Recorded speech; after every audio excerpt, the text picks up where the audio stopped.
Hello বন্ধুরা, শিক্ষা and টিউটোরিয়ালের পক্ষ থেকে তোমাদের সবাইকে জানাই স্বাগত। আজকে আমি আলোচনা করব উচ্চ মাধ্যমিক 2024-25 শিক্ষাবর্ষে ডাব্লিউবিটিএ টেস্ট পেপারের ইতিহাস বিষয়ের প্রশ্নোত্তর নিয়ে। আজকে যে স্কুলটি আলোচনা করব, the Scottish church collegiate school, এই স্কুলের সমস্ত এমসিকিউ এসিকিউ প্রশ্নোত্তরগুলো করে দিয়েছে। সাথে বলে রাখি, যদি ভিডিও তোমাদের হেল্পফুল হয় তাহলে বন্ধুদের মধ্যে প্রচুর পরিমাণে শেয়ার করতে থাকো, আর যদি তোমরা আমাদের চ্যানেল নতুন হও তাহলে অবশ্যই চ্যানেলটি সাবস্ক্রাইব করে আমাদের সাথে থেকো। চলো দেখে নিই একে একে এমসিকিউ প্রশ্নগুলো।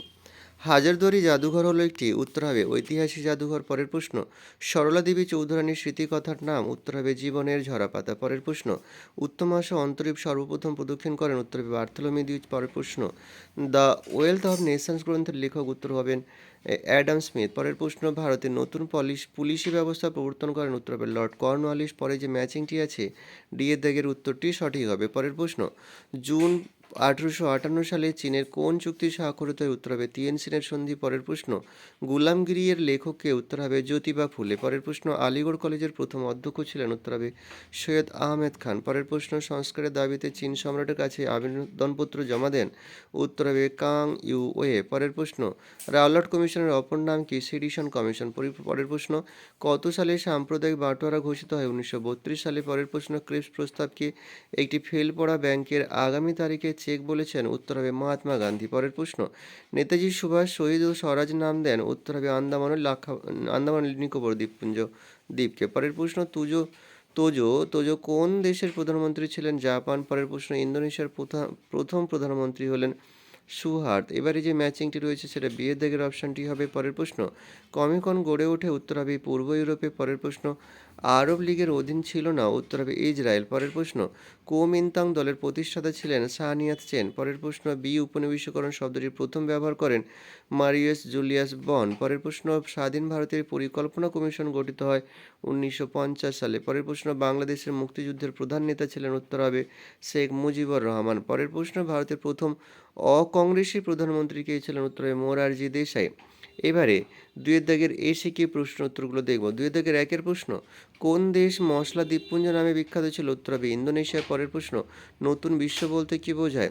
ষোড়শ সপ্তদশ শতকে স্পেন, ইংল্যান্ড, পর্তুগাল, ফ্রান্স ও হল্যান্ড আমেরিকা মহাদেশে যে নতুন উপনিবেশ স্থাপন করেন তা নতুন বিশ্ব নামে পরিচিত। পরের প্রশ্ন, কৃষ্ণাঙ্গরা শ্বেতাঙ্গ মানুষের বোঝা, এই ধরনের প্রচারক কে, উত্তর হবে রুডিয়ার্ড কিপলিং। পরের প্রশ্ন, কোন মার্কিন সেনাপতি সর্বপ্রথম জাপানে পদার্পণ করেন, উত্তর হবে 1854 সালে মার্কিন নৌবাহিনীর সেনাপতি কমোডোর ম্যাথু পেরি। পরের প্রশ্ন, লগ্নি পুঁজি কি?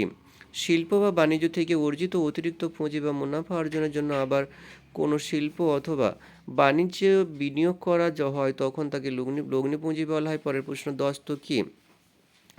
মোগল সম্রাট ফারুক শিয়ার 1717 খ্রিস্টাব্দে ভারতের ব্রিটিশ ইস্ট ইন্ডিয়া কোম্পানির অনুকূলে এক ফরমান বা দস্তক জারি করেন। এই দস্তক অনুসারে কোম্পানি বার্ষিক 3000 টাকার বিনিময়ে বাংলায় বিনা শুল্কে বাণিজ্য ও অন্যান্য কিছু অধিকার পায়। পরের প্রশ্ন, চীনে মুক্তদার নীতি কে ঘোষণা করেন? 1899 সালে মার্কিন পররাষ্ট্র সচিব জন হে। পরের প্রশ্ন, কাওতাও প্রথা কি? কোনো বিদেশি দূত বাণিজ্যের উদ্দেশ্যে চীন সম্রাটের সাক্ষাৎ প্রার্থী হলে প্রথম তাকে চীন সম্রাটের প্রতি বশ্যতা স্বীকারের নিদর্শন স্বরূপ সম্রাটের সামনে ভূমি পর্যন্ত নত হতে হতো। এটি কাওতাও প্রথা নামে পরিচিত। পরের প্রশ্ন, নব্যবঙ্গ নামে কারা পরিচিত? 19 শতকে ডিরোজির নেতৃত্বে তার অনুগামী একদল তরুণ পুরনো যুক্তিহীন এবং প্রচলিত হিন্দু ধর্মের কুসংস্কারগুলি, অন্যায় সামাজিক প্রথাগুলিকে সম্পূর্ণ ভেঙে ফেলে নতুন সমাজ গঠনের লক্ষ্যে সামাজিক আন্দোলন শুরু করেন। এই তরুণরা ইয়ং বেঙ্গল বা নববঙ্গ এবং তাদের আন্দোলনকে নববঙ্গ আন্দোলন নামে পরিচিত। পরের প্রশ্ন, দিকু কাদের বলা হয়? সাঁওতাল পরগনা অঞ্চলের বহিরাগত সুদখোর মহাজন ও জমিদারদের দিকু বলা হয়। পরের প্রশ্ন, দক্ষিণ ভারতে বিদ্যাসাগর কাকে বলা হয়? বিরসালিঙ্গম পান্তুলু। পরের প্রশ্ন, জাপান কবে চীনের কাছে 21 দফা দাবি পেশ করেছিল? উত্তর হবে 1915 খ্রিস্টাব্দে 18 জানুয়ারি। পরের প্রশ্ন, মহাভারত মার্চ কি? উচ্চবর্ণের মানুষদের জন্য সংরক্ষিত জলাশয়ের জল থেকে অস্পৃশ্যরা যাতে জল নেওয়ার অধিকার পায় সেই দাবি আদায়ের উদ্দেশ্যে আম্বেদকরের নেতৃত্বে 1927 খ্রিস্টাব্দে 20 মার্চ বোম্বাইয়ে একটি মিছিল অনুষ্ঠিত হয়। এই ঘটনা মাহাদ মার্চ নামে পরিচিত। পরের প্রশ্ন, মিরার ষড়যন্ত্র মামলায় কারা অভিযুক্ত ছিলেন? উত্তরে Muzaffar Ahmad, S A Dange, P E Joshi, Mirajkar, Gangadhar Adhikari, Shibnath Banerjee, Dharani Goswami, Benjamin Bradley, Philip Spratt প্রমুখ। পরের প্রশ্ন, টিস্কোকে প্রতিষ্ঠা করেন 26 আগস্ট 1907 সালে স্যার দোরাবজি টাটা। পরের প্রশ্ন, শিয়ার ফর্মুলা কি? ভারতের স্বাধীনতা অর্জনের কংগ্রেস ও মুসলিম লীগকে ঐক্যবদ্ধ আন্দোলনে উদ্বুদ্ধ করার জন্য রাজা গোপালাচারী এক সূত্র রচনা করেছিলেন, যা সিআর ফর্মুলা নামে পরিচিত। পরের প্রশ্ন, ইন্দো চায়না কমিউনিস্ট পার্টি কে প্রতিষ্ঠা করেন? উত্তর হবে 1930 সালে অক্টোবর মাসে হো চি মিন। পরের প্রশ্ন, তানাকা মেমোরিয়াল কি? জাপানের প্রধানমন্ত্রী তানাকা সম্রাট হিরোহিতোর কাছে একটি জাল প্রতিবেদন পেশ করে জানান যে পূর্ব এশিয়ার সমস্যার সমাধানের জন্য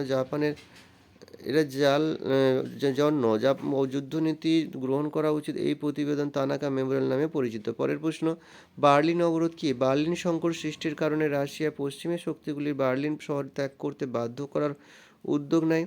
এই উদ্দেশ্যে 1948 খ্রিস্টাব্দে 24শে জুলাই রাশিয়া বার্লিনে প্রবেশের রেল, সড়ক এবং খালের চলাচল পথ অবরোধ করে দেয়, যা বার্লিন অবরোধ নামে পরিচিত। পরের প্রশ্ন, বুলগানিন কে ছিলেন? নিকোলাই বুলগানিন ছিলেন একজন সোভিয়েত রাজনীতিবিদ। তিনি 1953 সালে মার্চ থেকে 1955 সালে মার্চ মাস পর্যন্ত সোভিয়েত রাশিয়ার প্রতিরক্ষা মন্ত্রী হিসেবে দেশ পরিচালনা করেছিলেন। পরের প্রশ্ন, ইন্ডিয়ান ইনস্টিটিউট অফ টেকনোলজি কোথায় প্রতিষ্ঠিত হয়েছিল? প্রথমে পশ্চিমবঙ্গের খড়গপুরে। পরের প্রশ্ন, আলজেরিয়া কত সালে স্বাধীনতা লাভ করে? উত্তর হবে 1962 সালে 5ই জুলাই। এখানেই শেষ করছি। সবাই ভালো থেকো, সুস্থ থেকো।